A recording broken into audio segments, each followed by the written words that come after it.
April 1861. A quiet harbor, a small brick fort. Most Americans believed the crisis would pass. It didn't. Within 4 years, more citizens of one nation would die than in every other war that nation would fight for the next century combined. And it would not be because the country was weak, but because it was too strong to split cleanly. The American Civil War is often framed as a clash between North and South, freedom and slavery, industry and agriculture. But this story isn't just about why the war happened. It's about why the conflict became so catastrophic, why a nation that had fought revolutions, rebellions, and foreign wars suddenly produced a death toll of over 620,000 of its own citizens. Why didn't the war end quickly? Why didn't compromise return once the killing began? Why did neither side stop even after the scale of destruction became clear?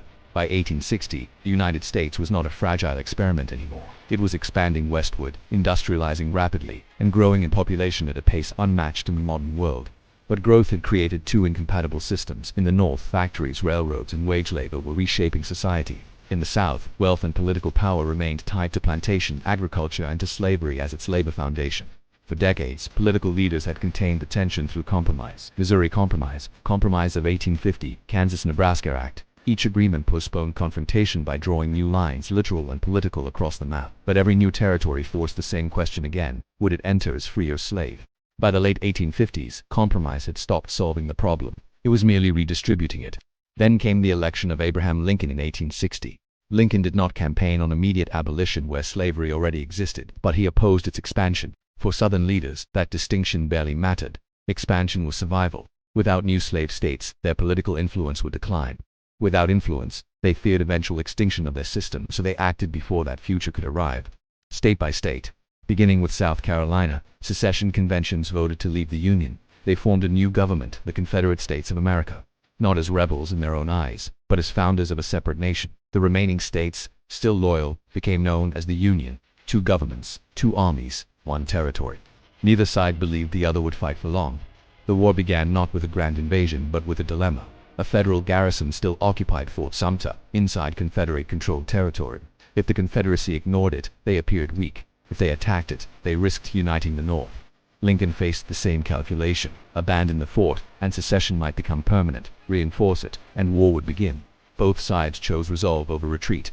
On April 12, 1861, Confederate batteries opened fire. The bombardment lasted 34 hours. No soldiers died in the attack itself.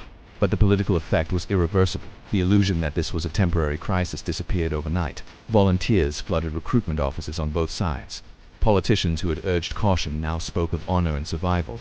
And most leaders still expected a short conflict. They were wrong for a simple reason: neither side understood the scale of the machine they were unleashing. America in 1861 was uniquely positioned to wage an industrialized war against itself. Railroads allowed rapid troop movement. Telegraphs allowed centralized command. Factories could produce weapons in unprecedented quantities, but military leadership still relied on tactics designed for earlier centuries. Mass infantry formations, direct assaults, limited reconnaissance. The result was predictable and horrifying. At battles like Antietam, tens of thousands were killed or wounded in a single day, the bloodiest day in American history. At Gettysburg, 3 days of fighting left over 50,000 casualties. These were not accidental disasters. They were the logical outcome of modern firepower combined with outdated doctrine. Commanders on both sides faced impossible choices: advance and suffer enormous losses, retreat and risk political collapse. Public pressure intensified everything. Newspapers demanded victory, families demanded protection, governments demanded decisive action. And behind the battlefield decisions was a deeper strategic problem. The Union had to conquer territory to win. The Confederacy only had to avoid defeat long enough to exhaust Northern will. This asymmetry meant the Union would always bear the burden of attack and of casualties. Even so, discipline often prevailed over impulse. Union leaders gradually shifted strategy. Rather than chasing dramatic battlefield victories alone, they targeted the Confederacy's capacity to fight. Railroads, supply depots, agricultural regions, ports. War became not just about armies, but about infrastructure and endurance. Commanders like Ulysses S. Grant recognized that numerical and industrial superiority mattered only if applied relentlessly.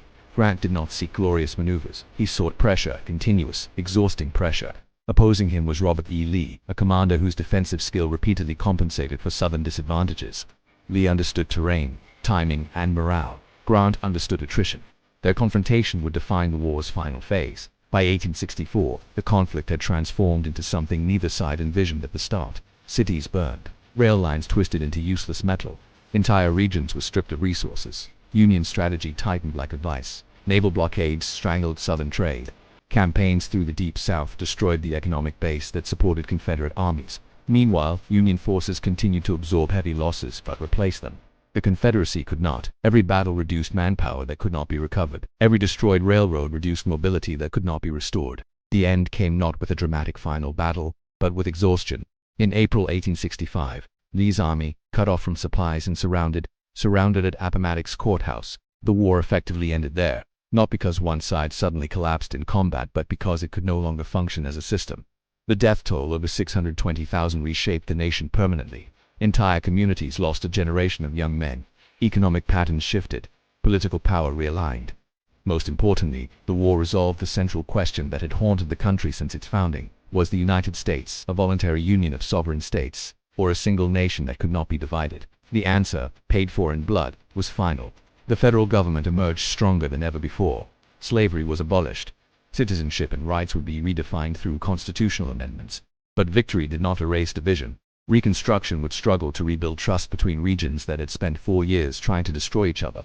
In many ways, the Civil War did not end in 1865. Its consequences continue to shape American politics, identity, and debate to this day. The Civil War was not inevitable because Americans hated each other.